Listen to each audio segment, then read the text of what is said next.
बच्चों good morning, सबको नमस्कार। देखिए बच्चों, लुक एट द बोर्ड की तरफ देखो बच्चों। आप ये देख रहे हैं कि पिछली क्लास में बच्चों आपको हमने समझाया प्रेजेंट सिंपल टेंस, उसके बाद में आपको समझाया गया प्रेजेंट कंटिन्यूअस टेंस, उसके बाद में आपको समझाया गया प्रेजेंट परफेक्ट टेंस। क्लियर है?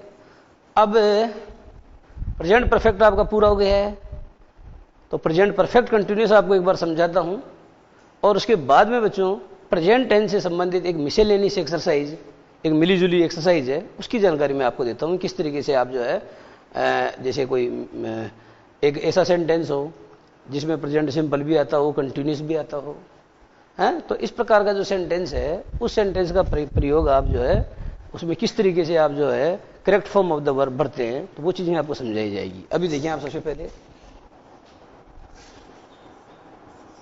ये बच्चों प्रेजेंट परफेक्ट कंटिन्यूअस, ठीक है। अब इस प्रेजेंट परफेक्ट कंटिन्यूअस को कैसे पहचानेंगे आप, कैसे जो है आपके इस प्रकार का अगर सेंटेंस आपके आता है तो बच्चों उस सेंटेंस का कैसे आप करेंगे, तो जरा देखो आप इसका तरीका क्या है, मैं बताता हूं आपको। एक सेंटेंस आपको दे दिया, जैसे आई, ठीक है, have been waiting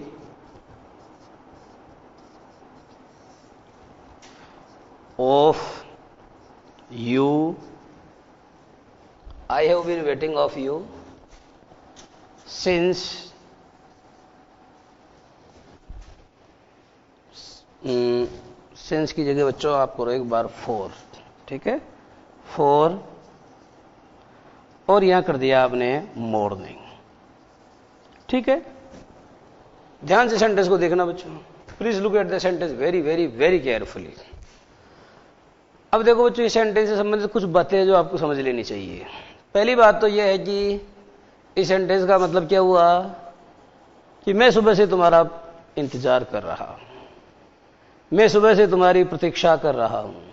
if you want to frame a sentence of this sense into English, अगर आप इस सेंस के वाक्य को बच्चों इंग्लिश में आप अगर जो है अनुवाद करना चाहते हैं या ट्रांसलेट करना चाहते हैं या फ्रेम करना चाहते हैं, तो आपको क्या करना पड़ेगा, ऐसा वाक्य आपको इंग्लिश में बनाना पड़ेगा। अब बात यह है कि सेंटेंस तो मैंने बना दिया है, लेकिन देखने वाली बात यह है बच्चों कि सेंटेंस में कहीं कोई अशुद्धि, कहीं कोई एरर तो नहीं है, क्योंकि एरर जो है बच्चों वो अगर कहां एरर होना संभाव्य है, ये अगर आपको पता चल जाएगा तो फिर आपको जो है सेंटेंस फ्रेम करते समय आपसे गलती होने की गुंजाइश बिल्कुल खत्म हो जाएगी। तो देखेंगे आप बच्चों, इसमें एक बात तो यह है कि आई हैव बीन वेटिंग, या बच्चों आपको एम वेटिंग भी तो दिया जा सकता था, आई एम वेटिंग। तो देखने वाली बात यह है कि इसमें करेक्शन बच्चों यहां होगा कि आगे देखो इसमें क्या आ रहा है, फॉर मॉर्निंग का मतलब क्या होता है, सुबह से। अब आप कहोगे साहब फॉर यानी तो के लिए होता है, बिल्कुल ठीक कहा बच्चों आपने, फॉर यानी के लिए भी होता है, ध्यान देना। और यानी बच्चों क्योंकि भी होता है, क्योंकि, जैसे I scolded him for he was late, मैंने उसको डांटा क्योंकि वह देर से आया था। तो बिकॉज की एवज में, in the place of because, because की एवज में भी बच्चों फॉर का प्रयोग किया जाता है, और फॉर का मतलब जब समय से पहले किया जाता है, पॉइंट ऑफ टाइम या पीरियड ऑफ टाइम, तो पॉइंट ऑफ टाइम के पहले तो बच्चों आ ही नहीं सकता है, लेकिन जब भी किसी पीरियड ऑफ टाइम का मतलब होता है, जब भी किसी समयावधि के पहले फॉर का प्रयोग किया जाता है, तब बच्चों कौन सा अर्थ देता है, तब ये देता है से, जैसे 2 घंटे से, 3 घंटे से, 4 घंटे से। क्लियर हो गया है? तो बच्चों एक बात अच्छे से समझ लो, यदि किसी सेंटेंस में क्या आ जाए, जरा ध्यान देना, सिंस आ जाए या फॉर आ जाए, या उसके बाद क्या आ जाए, उसके बाद टाइम आ जाए, अगर ऐसा होता है तो उस सेंटेंस को बच्चों क्या होना चाहिए, उसे कंटिन्यूअस का नहीं होना चाहिए।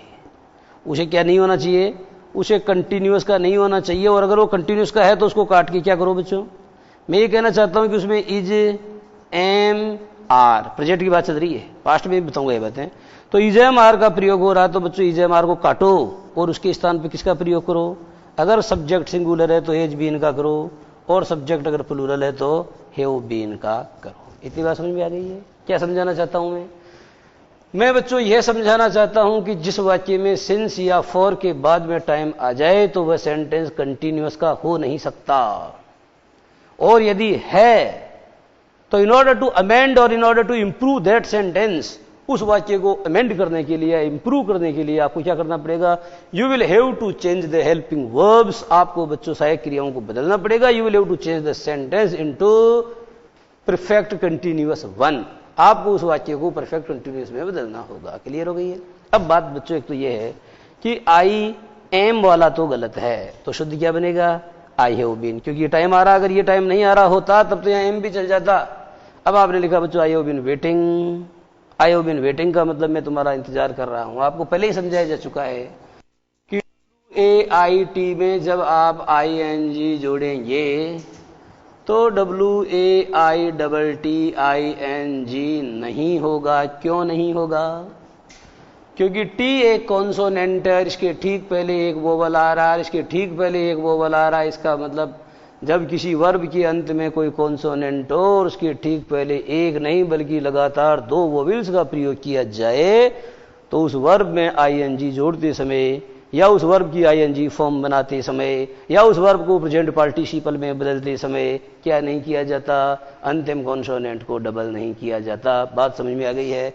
एक बात। दूसरी बात बच्चों, वेट के बाद ऑफ का प्रयोग कभी नहीं होता, वेट के बाद फॉर का प्रयोग होता है सदैव। मैं तुम्हारा इंतजार कर रहा हूं, I am waiting for you बोलना चाहिए।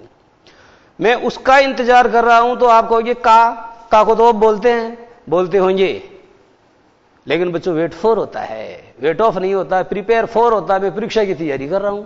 आप कहोगे I am preparing of the exam, ऐसे नहीं कहना चाहिए। I am preparing for the fourth coming exam, मैं आगामी परीक्षाओं की तैयारी कर रहा हूं। मैंने अपना प्लॉट 5 लाख रुपए में बेच दिया है, 5 लाख रुपए में इन, तो आप कहोगे I have sold my plot in 5 lakh rupees. ये गलत है, आपको कहना पड़ेगा I have sold my plot for 5 lakh rupees. समाज पढ़ते हो ना, रसोई घर, रसोई का घर नहीं होता, रसोई के लिए घर होता है। युद्ध वीर, तो युद्ध का वीर नहीं होता, वो होता है युद्ध में वीर। तो बच्चों इसको बोलते हैं क्या? विभक्ति। तो जो उचित विभक्ति है, हालांकि अंग्रेजी में नहीं होती है, पर अन्य नहीं होती, को नहीं होती, बाकी और तो होती है, विद वगैरह तो है ही। तो मेरा कहने का तात्पर्य है बच्चों कि इसके वेट के बाद क्या लगाना चाहिए? फॉर लगाना चाहिए। अब सेंटेंस क्या हो गया? I have been waiting for you.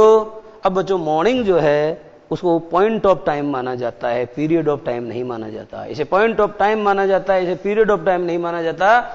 इसलिए यहां बच्चों फॉर के एवज में सिंस का प्रयोग होगा। अब आपके दिमाग में एक सवाल और पैदा हो गया होगा कि क्या होता है पॉइंट ऑफ टाइम और क्या होता है पीरियड ऑफ टाइम। अगर बच्चों ये चीज आपकी समझ में आ गई तो फिर इस टेंस को समझने में आपको दिक्कत पेश नहीं आएगी। तो पहला सेंटेंस आपने उतार लिया, आई हैव बीन वेटिंग, समझाऊंगा पॉइंट ऑफ टाइम क्या है, पीरियड ऑफ टाइम क्या है, उस पर मैं प्रकाश डालूंगा। लेकिन बहरहाल आप सेंटेंस को समझो बच्चों। पहला सेंटेंस क्या लिखा आपने? I have been waiting for you since morning, यानी मैं सुबह से तुम्हारा इंतजार कर रहा हूं। I have been waiting for you since morning, यानी मैं सुबह से क्या कर रहा हूं? बताना बच्चों, मैं सुबह से तुम्हारा इंतजार कर रहा हूं। मैं सुबह से तुम्हारा इंतजार कर रहा हूं। I have been waiting of you since morning. तो आपने क्या किया बच्चों? आपने ये किया कि आई का प्रयोग किया। स्ट्रक्चर क्या बनाया? जरा एक बार स्ट्रक्चर पे गौर कीजिए। सबसे पहले आपने सब्जेक्ट लिखा, ठीक है। उसके बाद क्या लिखा आपने बच्चों हैज बीन, या ये तो हैज बीन हो गया, या फिर हैव बीन का प्रयोग आपने किया, ठीक है, एचवी का प्रयोग किया। उसके बाद वर्ब की फोर्थ फॉर्म आपने लगाई, I have been waiting for इसी में शामिल है, कोई अलग से नहीं है ना। उसके बाद बच्चों अगर है तो ऑब्जेक्ट लगाया आपने, और उसके बाद क्या लगाया आपने बच्चों सिंस बटा 4 लगाया, और उसके बाद आपने क्या लगाया? टाइम लगाया। अब ये टाइम कैसा होता है? ये बच्चों पॉइंट ऑफ टाइम, यानी पॉइंट भी हो सकता है, ये पीरियड भी हो सकता है। यदि ये पीरियड है तो ये 4 लेके आएगा, और अगर ये टाइम है तो ये सिंस लेके आएगा। इतनी बात समझ में आपकी आ जानी चाहिए। ये तो बच्चों अफर्मेटिव सेंटेंस का स्ट्रक्चर हुआ। अब मैं आई की जगह एक बार चेंज करता हूं, वी करना बच्चों, एक बार आई की जगह अपन ने कर दिया वी, क्या कर दिया वी। अब बच्चों वी के साथ क्या आएगा, हैव बीन, लगाना भाई, we have been waiting for you, हम इंतजार कर रहे हैं तुम्हारा, we have been waiting for you. और फिर क्या आ जाएगा, सिंस मॉर्निंग, हम सुबह से तुम्हारा क्या कर रहे हैं, वेटिंग कर रहे हैं, तुम्हारा कर रहे हैं, ठीक है। अब जरा यू लगाना, ये लगा दिया यू सेकंड पर्सन। अब you have been waiting for you. अब बच्चों यू तो जमेगा नहीं, तुम तुम्हारा इंतजार कर रहे हो, तो यहां पर यू को चेंज कर देते हैं और हम कह देते हैं साहब you have been waiting for, अब जैसे बच्चों मेरे को करना you have been waiting for I, यानी तुम मेरा इंतजार कर रहे हो कब से, सिंस मॉर्निंग। अब बच्चों बताओ, ये आई है, ये माई है, ये माइन है, और ये बच्चों मी है। बताओ कौन सा सही है, कौन सा सही है भाई। देखो आपने बोला हिंदी में कि you have been waiting for I since morning, यानी तुम सुबह से मेरा इंतजार कर रहे हो, तुम सुबह से मेरा इंतजार कर रहे हो। मेरा को तो अंग्रेजी में माई बोलते हैं, तो मेरे हिसाब से आई नहीं और माई आना चाहिए, या माइन का मतलब भी मेरा होता है, क्या ये भी चल सकता है, चल सकता है क्या। लेकिन बच्चों हकीकत ये है कि ये भी गलत है, ये भी गलत है। शुद्ध तो ये है, वजह क्या है, वजह बच्चों ये है कि फॉर एक प्रीपोजिशन है। ध्यान दो, प्रीपोजिशन के ठीक बाद यदि किसी पर्सनल प्रोनाउन का प्रयोग हुआ है तो हमेशा अपनी ऑब्जेक्टिव फॉर्म में होगा। ध्यान दो, ये preposition shell always be followed by the objective form of A personal pronoun, यानी एक प्रीपोजिशन के ठीक बाद यदि किसी पर्सनल प्रोनाउन का प्रयोग हुआ है तो वह अपनी ऑब्जेक्टिव फॉर्म में होगा, तो वह अपनी ऑब्जेक्टिव फॉर्म में होगा। समझ में आ गया बच्चों, सबने लिख लिया। यदि किसी प्रीपोजिशन के बाद किसी पीपी माने पर्सनल प्रोनाउन का प्रयोग हुआ है तो वह हमेशा कौन सी फॉर्म में होगा, वह हमेशा ऑब्जेक्टिव फॉर्म में होगा। तो बच्चों आपने क्या किया, आपने ये किया और आपने बिल्कुल सही किया। अब आप ये कहोगे कि साहब ये प्रॉब्लम यहां आई तो इसको काट के मी करना पड़ेगा ना, ये मी कर दिया आपने। फिर ये प्रॉब्लम बच्चों यहां आई तो यहां क्यों नहीं आई, इसलिए नहीं आई क्योंकि यू जो है ना बच्चों, ये देखो ऑब्जेक्ट और ये पजेसिव। अब बताओ यू का सब्जेक्ट क्या होता है, यू होता है, यू का ऑब्जेक्ट क्या होता है, यू होता है, यू का पजेसिव क्या होता है, योर होता है। अब बताओ मुझे आपको किसकी जरूरत है, आप कहोगे सर हमको ऑब्जेक्ट की जरूरत है क्योंकि फॉर एक प्रीपोजिशन है, ऑब्जेक्ट उठा लो। तो बच्चों यू यहां इसलिए आया है, आप समझ गए होंगे कि यू की समस्या यह है कि it is the same both in its subjective and objective forms. समझ में आ गया है, यह अपनी सब्जेक्टिव और ऑब्जेक्टिव फॉर्म दोनों में एक जैसा है, इसलिए कई बार आपको संदेह होता है। तो संदेह आपको बिल्कुल करना नहीं है, ये चीजें आपकी क्लियर हो जानी चाहिए, ठीक है। अब बच्चों आइए हम अपनी बात को आइए लेते हैं, जरा देखो। तो यू से भी आपने बना के देखा बच्चों, फर्स्ट पर्सन हो गए आई वी। अगर आपसे कोई पूछे कि फर्स्ट पर्सन का सिंगुलर बताओ तो आई बताना चाहिए, यदि आपसे कोई पूछे कि फर्स्ट पर्सन का प्लूरल बताओ तो वी बताना चाहिए, यदि आपसे कोई पूछे कि सेकंड पर्सन का सिंगुलर बताओ तो यू बताना चाहिए, यदि आपसे कोई पूछे कि सेकंड पर्सन का प्लूरल बताओ तो यू बताना चाहिए। माने ये दोनों में है, ये इधर भी है, ये उधर भी है, ये सब्जेक्ट में भी है, ये ऑब्जेक्ट में भी है। यदि आपसे कोई पूछे कि थर्ड पर्सन का सिंगुलर बताओ तो ही शी इट या किसी का नाम बताना चाहिए, और बच्चों अगर आपसे कोई पूछे कि थर्ड पर्सन का प्लूरल बताओ तो सिर्फ दे बताना चाहिए, या राम श्याम एंड मोहन, तीन जने हो गए तो अपने आप ही क्या हो गए, वो थर्ड पर्सन के प्लूरल हो गए। एनीहाउ अब बच्चों जरा देखना, इसकी जगह हम क्या कर रहे हैं, यू की जगह एक बार ही करके देखो ही। अब हेव को किसमें बदलना पड़ेगा, सिंगुलर सब्जेक्ट अपने बाद हमेशा सिंगुलर वर्ब लेता है, और आप जानते हैं कि सिंगुलर वर्ब वह होती है जिसके अंत में एस का प्रयोग होता है।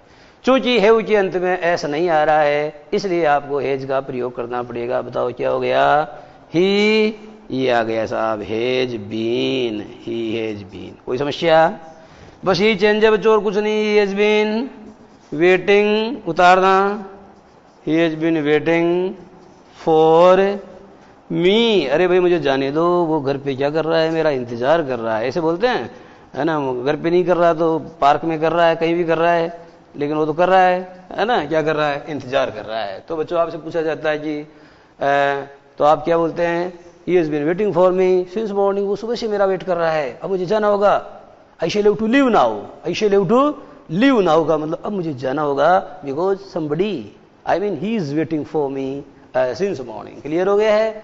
अब बच्चों अगर आपका लड़की वेट कर रही है तो और अच्छी बात है, तब आपको किसका प्रयोग करना पड़ेगा, उसी का करना पड़ेगा, क्योंकि लड़की भी तो सिंगुलर ही है। तो आप कैसे बोल सकते हैं, शी हैज बीन वेटिंग, ठीक है, उतारते चलो, फॉर मी सिंस मॉर्निंग, यानी वह सुबह से क्या कर रही है, मेरा इंतजार कर रही है।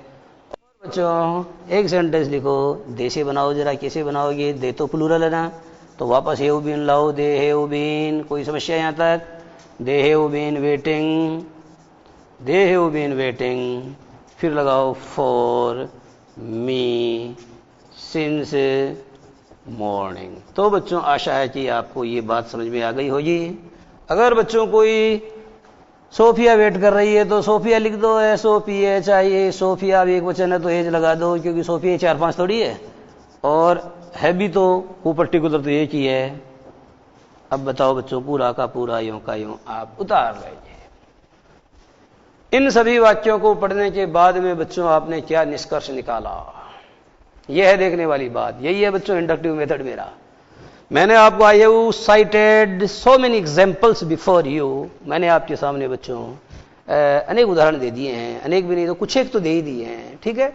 तो इन सारे उदाहरणों को पढ़ करके by reading all the given examples, यानी मेरे द्वारा प्रस्तुत किए गए समस्त उदाहरणों का अनुशीलन करने के बाद में आपको क्या करना पड़ेगा, you will have to draw a conclusion.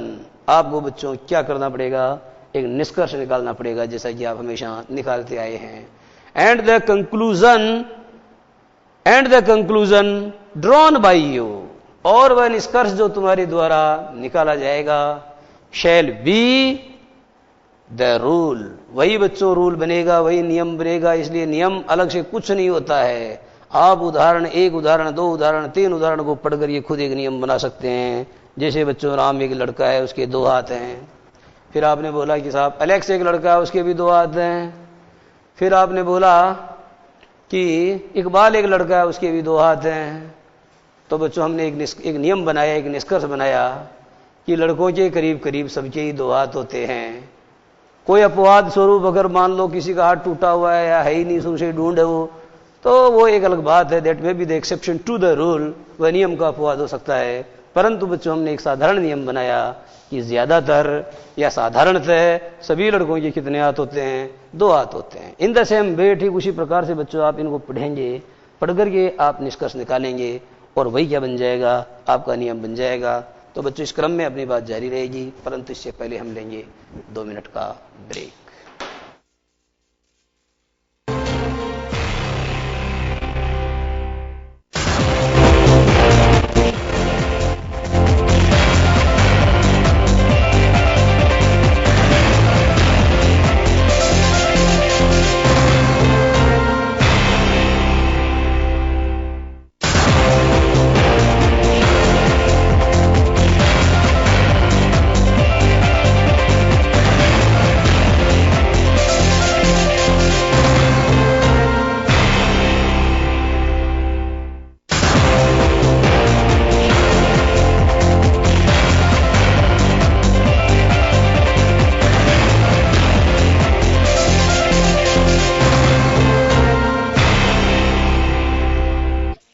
तो बच्चों अपनी अधूरी बात जो है उसको हम पूरी कर रहे हैं।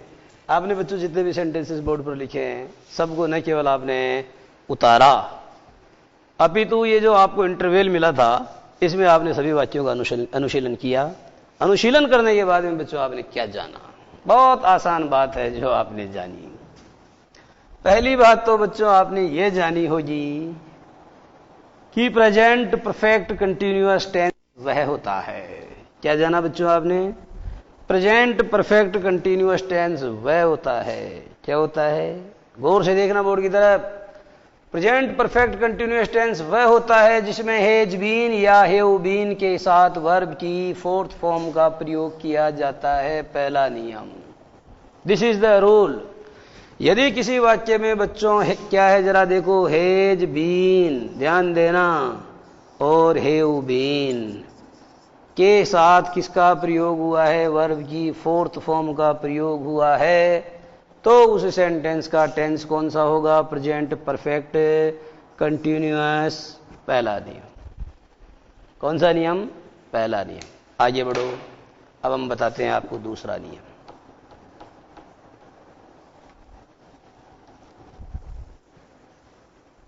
एक बात और सुनो,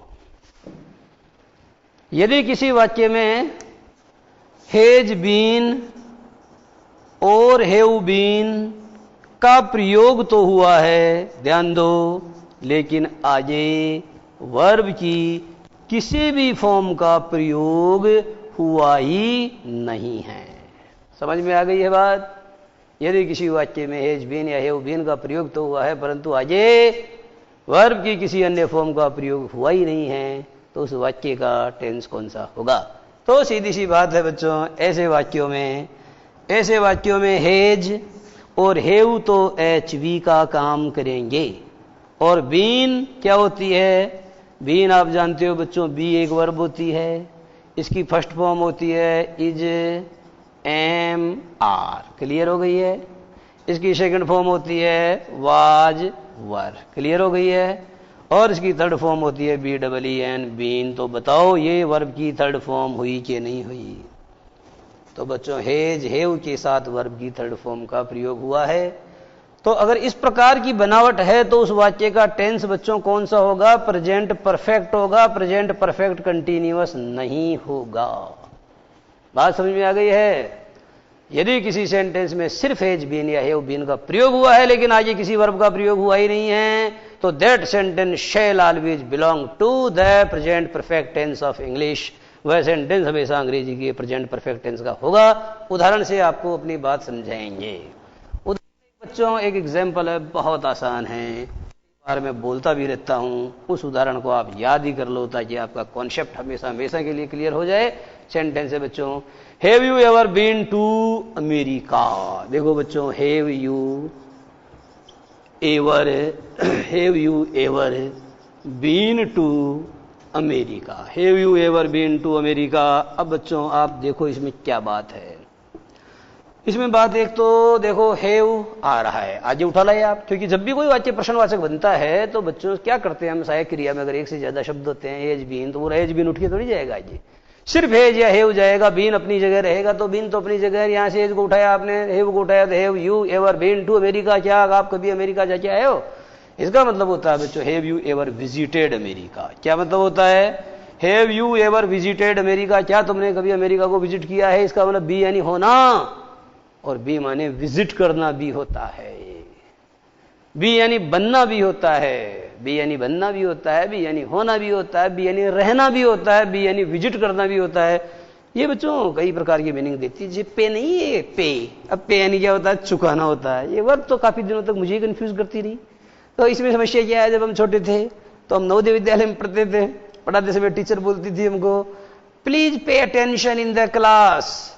अब मेरी समस्या ये थी कि ये ऐसे क्यों नहीं बोलती है कि give attention in the class, क्योंकि पे यानी तो चुकाना होता है, किसी का कर्जा थोड़ी ले रखा है मैंने कि मैं चुकाऊं।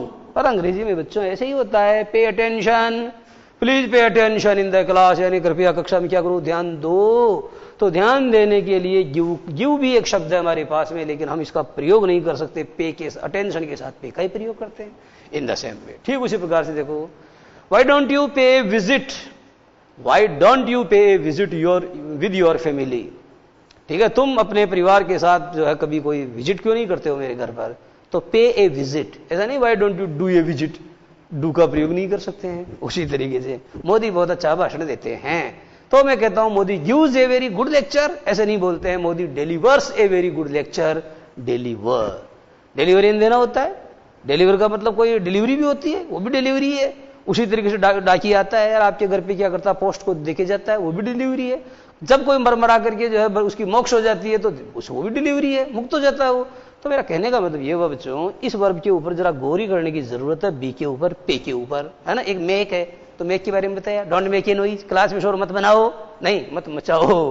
उसी तरीके से गोयन क्या होता है, जाना होता है। अब मैं कहता हूं पागल हो गया है, तो ही हैज बिकम मैड, नहीं ही हैज गॉन मैड। मैं कहता हूं घंटी बज गई है, the bell is gone, the bell is gone का मतलब घंटी बज गई है। अब आपको साहब गोयन तो घंटी चली गई है, चली नहीं गई है, वो बज गई है। उसी तरीके से उन्होंने हड़ताल कर दी है, तो हम क्या बोलेंगे, दे वेंट ऑन स्ट्राइक। वो हड़ताल पे चले गए, ऐसे नहीं बोल के हम कहते हैं उन्होंने हड़ताल कर दी, तो दे डिड स्ट्राइक नहीं बोल के आपको करना पड़ेगा, दे वेंट ऑन स्ट्राइक। आइए समझते, ये छोटी छोटी बारीकी है बच्चे, थोड़ा डिफरेंस क्रिएट करती है। ये तो आपको मैं सब समझा दूंगा, कोई समस्या वाली बात ही नहीं है। तो आपको बच्चों ये समझ में आ गया होगा। एक चीज, एक निष्कर्ष और निकालो कि ये जो एवर शब्द है ना बच्चों, ये मैंने जब आपको प्रेजेंट परफेक्ट पढ़ाया तब आपको एक्चुअली में ये बताना जो ध्यान में नहीं रहा मेरे, क्योंकि मनुष्य गलती का पुतला है जो अक्सर हो ही जाती है, और गलती तो मैंने की नहीं, पर ये दिमाग में मेरे रहा नहीं। तो मैं ये कहना चाहता हूं, ये जो एवर है ना बच्चों, इसका प्रयोग प्रेजेंट सिंपल में भी होता है। प्रेजेंट सिंपल में एवर किसका उल्टा है, नेवर का उल्टा है। और बच्चों इस एवर का प्रयोग प्रेजेंट परफेक्ट में भी होता है, जैसे ऑलवेज का प्रयोग दोनों में होता है। जैसे मैंने आपको कहा था कि I always speak the truth, मैं हमेशा सत्य बोलता हूं। I have always helped the poor, मैंने हमेशा गरीबों की मदद की है। तो उसी तरीके से बच्चों एवर का मतलब क्या होता है, एवर यानी होता है कभी या ऑलवेज। ये बच्चों एवर का मतलब होता है, दो अर्थ होते हैं इसके, एक तो कभी और एक होता है हमेशा। हमेशा का मतलब ऑलवेज, ठीक है बच्चों। जैसे दोनों मीनिंग देता है, एवर नेवर का उल्टा है। एवर नेवर का उल्टा है तो ये ऑलवेज का मीनिंग भी देता है, कभी नहीं, और कभी का अर्थ भी देता है। तो यहां तो कभी का दे रहा है कि बताओ आप कभी अमेरिका घूम के आए हो क्या।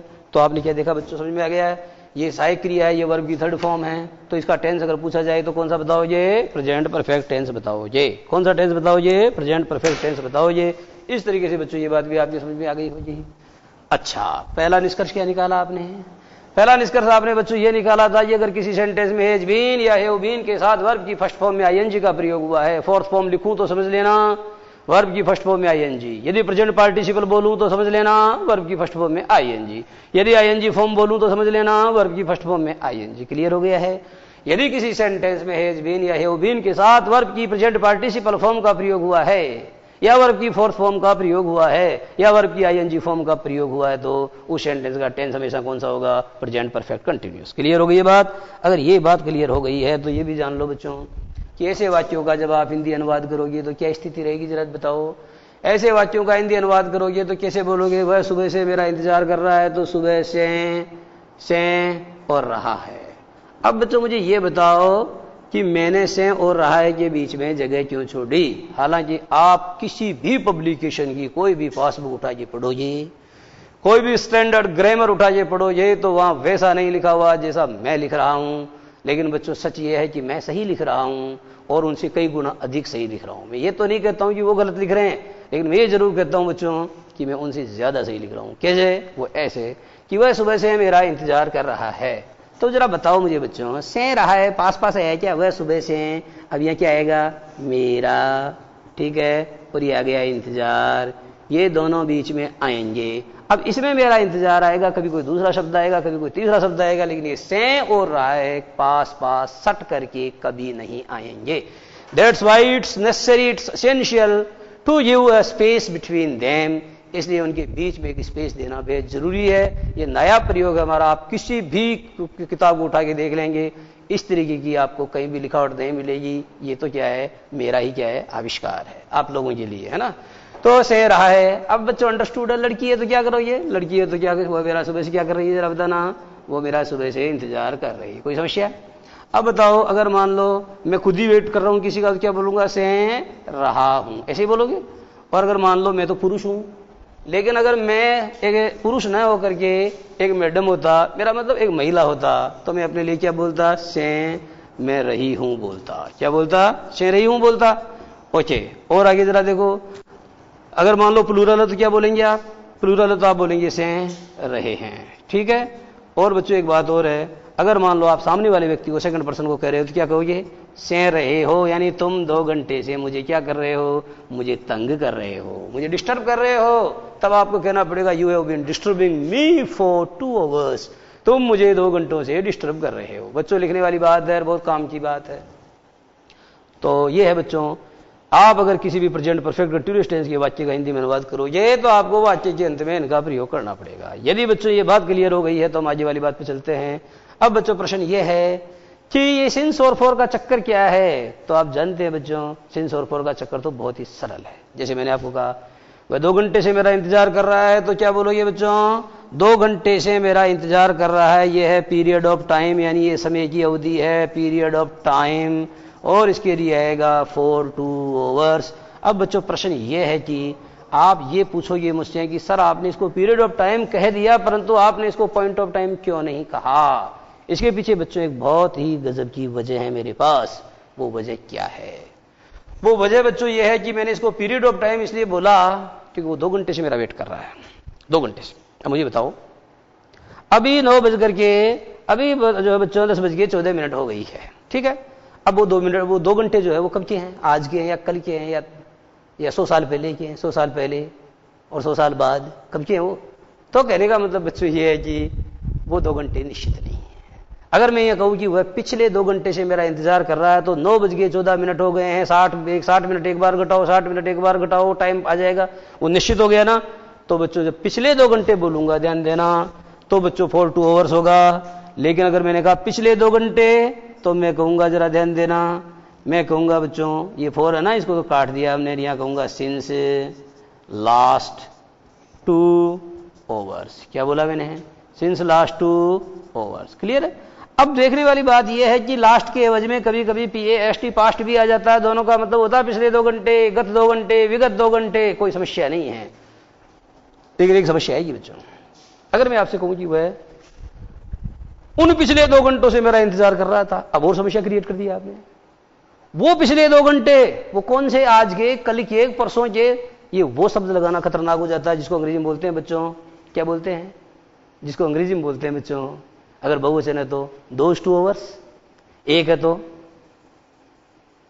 क्या, देखो आप जानते हो अंग्रेजी में एक शब्द होता है THE दे, इसका मतलब क्या होता है, इसका मतलब होता है बच्चों दिस दैट दिस दोज। कैसे, call the boy, call this boy, call the boy, वो दूर खड़ा है, call that boy, call the boys, call the boys, ask the boys to come in, यानी ask these boys to come in. अगर मैं कहता हूं कि ask the boys to come in, यानी ask those boys to come in, उन लड़कों से अंदर आने के लिए कहो, पूछो, ऐसा नहीं है। ये आस्क भी प्रॉब्लम है, ये आस्क बच्चों पूछना होता है, लेकिन इसका मतलब कहना भी होता है, ask him to help me, ask him to help me, उसे कहो मेरी सहायता करे। तो आस्क का माने कहना भी होता है, आस्क माने पूछना भी होता है। इसलिए बच्चों कंफ्यूज नहीं होना है, कंफ्यूजन सारे कौन निकालेगा, मैं निकालूंगा, है ना। तो अब बच्चों आप बताइए, for 2 hours हो गया, उसके बाद भी क्या गया, सिंस लास्ट 2 hours हो गया। अब बताओ बच्चों समस्या कहां आएगी, अगर मैंने कह दिया द लास्ट 2 hours। अब बच्चों बताओ इसका मतलब क्या हुआ, इसका मतलब हो गया दोज लास्ट 2 hours, यानी वो पिछले 2 घंटे निश्चित हो गए ना। इसलिए सिंस को बच्चों पुनः 4 में बदलना पड़ेगा। ये डिफरेंस तो बच्चों बड़े बड़े BA MA किए हुए बच्चों को नहीं आता है, जो डिफरेंस मैंने आपको समझा दिया है। ये तो सब जानते हैं कि पॉइंट ऑफ टाइम आएगा तो सिंस आएगा, लेकिन वो पॉइंट ऑफ टाइम क्या क्या होता है, ये बच्चों पूरी बात नहीं हो पाई है मेरी, लेकिन समय आज हो गया इसलिए पूरी बात मैं आपको अगली क्लास में समझा पाऊंगा। पर इतना समझ लीजिए कि एक तो पॉइंट ऑफ टाइम होता है, एक पीरियड ऑफ टाइम होता है, पीरियड ऑफ टाइम के पहले जैसे for 2 hours कोई समस्या नहीं है। और बच्चों जैसे मैंने कहा कि पिछले 2 घंटे, तो आपको क्या लगाना पड़ेगा, 4 को उठा करके इसकी वजह में इसका प्रयोग करना पड़ेगा। लेकिन जब इस पास्ट या इस लास्ट, पास्ट का भी प्रयोग हो सकता है, लास्ट का भी हो सकता है, के पहले यदि द का प्रयोग हो गया है तो इस सिंस को पुनः किस में बदलना पड़ेगा, 4 में बदलना पड़ेगा। ये बात बच्चों दिमाग में अच्छे से बैठा लीजिए, क्योंकि मैं समय समय पर आपको ऐसे कई उदाहरण दूंगा, कई ऐसे एग्जाम्पल्स आपके सामने साइट करूंगा कि आप इस डिफरेंस को और ज्यादा अच्छे से समझ पाएंगे। इस तरह से आज की बात यहीं समाप्त, और आगे वाली बात अगली क्लास में। बच्चों नमस्कार।